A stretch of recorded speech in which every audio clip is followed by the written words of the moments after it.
अगर मैं आपसे कहूं कि 30 साल का यंग इंडियन जिसने सिर्फ 6 मिनट की स्पीच से पूरी दुनिया को इंडिया के सामने झुकने पर मजबूर कर दिया, तो क्या आप यकीन करेंगे?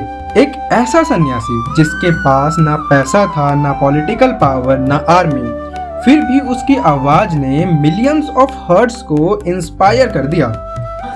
लेकिन क्या आप जानते हैं कि इसी महान व्यक्ति ने अपनी लाइफ में इतनी गरीबी देखी, इतना दर्द कि कई बार उनके पास खाना खाने तक के पैसे नहीं होते थे। आज की ये कहानी सिर्फ एक मॉन्क की नहीं है, ये कहानी है उस इंसान की जिसने दुनिया को बताया strength is life, weakness is death. ये कहानी है स्वामी विवेकानंद जी की। जी हाँ, 12 जनवरी 1863 में कोलकाता के एक एजुकेटेड फैमिली में एक बच्चे का जन्म हुआ। उसका नाम रखा गया था नरेंद्र नाथ दत्ता। नरेंद्र बचपन से ही एक्स्ट्राऑर्डिनरी थे। स्ट्रॉन्ग बॉडी, शार्प माइंड और एंडलेस क्यूरियोसिटी। वो हर बात पर सवाल पूछते थे, अगर भगवान है तो क्या किसी ने उन्हें देखा है? ये एक ऐसा सवाल था जिसका जवाब उन्हें कहीं नहीं मिल रहा था। एक दिन नरेंद्र की मुलाकात हुई श्री राम कृष्णा से। नरेंद्र ने सीधा सवाल पूछा, have you seen God? Ramakrishna मुस्कुराए और बोले, हाँ भाई, मैं भगवान को उतनी ही क्लियरिटी से देखता हूँ जितना तुम्हें देख रहा हूँ। ये जवाब नरेंद्र की जिंदगी बदलने वाला था। धीरे धीरे वो उनके सबसे प्रिय शिष्य बन गए। लेकिन जिंदगी ने फिर एक बहुत बड़ा इम्तिहान लिया। नरेंद्र के पिताजी का अचानक देहांत हो गया। एक वक्त का वेल्दी फैमिली एक ही रात में पॉवर्टी में आ गया। घर में खाना तक नहीं था ताकि उनकी माँ और छोटे भाई बहन खा सके। सोचिए, जो इंसान दुनिया को होप देने वाला था, उसके पास खुद जीने के लिए कुछ नहीं था। कई लोगों ने उन्हें इग्नोर किया, कई रिश्तेदारों ने साथ छोड़ दिया, लेकिन उन्होंने कभी अपना फेथ नहीं छोड़ा। और यही स्ट्रगल्स उन्हें विवेकानंद बनाने लगे। गुरु रामकृष्ण के देहांत के बाद नरेंद्र बन गए स्वामी विवेकानंद। अब उन्होंने पूरे भारत की यात्रा शुरू की।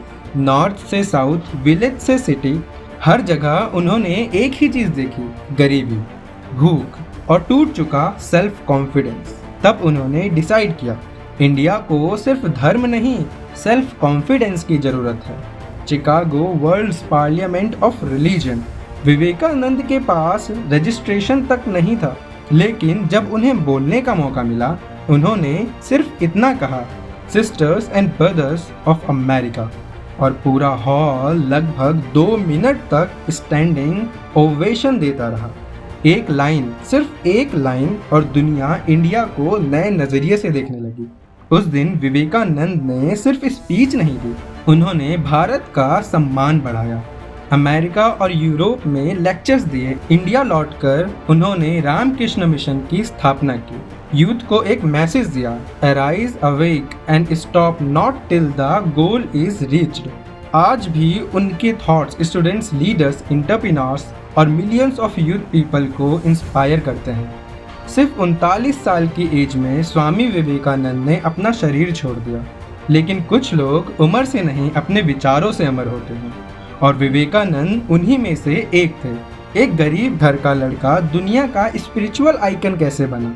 ये सिर्फ हिस्ट्री नहीं, ये प्रूफ है कि एक स्ट्रॉन्ग माइंड पूरी दुनिया को बदल सकती है। अगर आज भी किसी यंग पर्सन को लगता है कि उसके पास रिसोर्सेस नहीं है, तो बस स्वामी विवेकानंद की लाइफ याद कर लो।